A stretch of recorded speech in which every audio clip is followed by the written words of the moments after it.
Simplifying expressions, part 2. This problem contains fractions, but just because it contains fractions doesn't mean we're going to do anything different. When you simplify an expression, you have the same two major steps.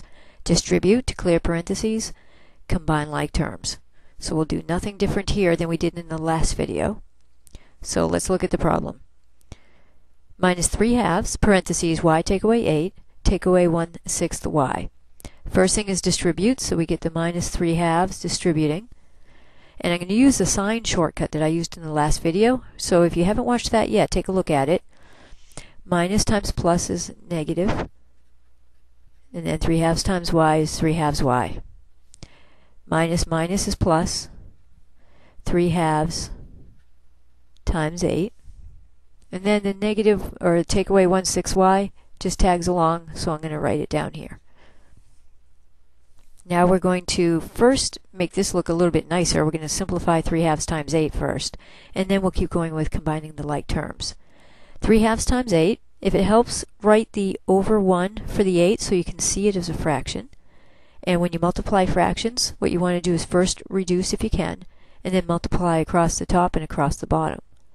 So 2 goes into 8, leaving us a 4 on top, and that leaves us with 3 times 4 over 1, or just 3 times 4, which is 12.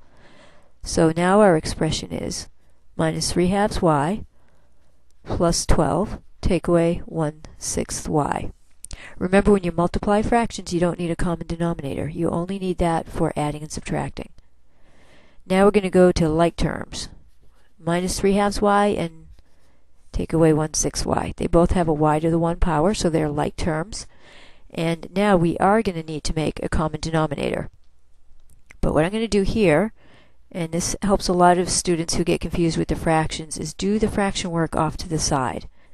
So what I'm really doing is adding the coefficients for the like term. So I have minus 3 halves, and then take away 1/6. So I'm going to do that math off to the side, and then I'm going to put the final answer down here.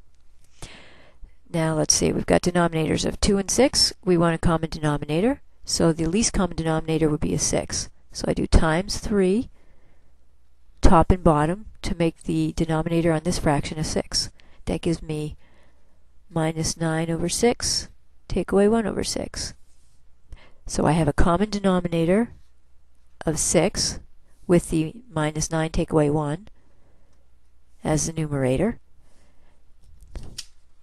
And think of minus 9 minus 1 is plus a negative. So I have minus 9 plus a negative 1. That gives me minus 10 over 6. Always reduce fractions as far as possible. So let's see, 6 and 10, both of those divide by 2. So if I divide by 2 here, I get a 3. Divide by 2 here, it's a 5. And don't forget about the minus sign. So our final fraction is minus 5 over 3. Now that's the coefficient of the like terms for y. So I have minus 5/3 y. Bring down the plus 12, and that's our final answer.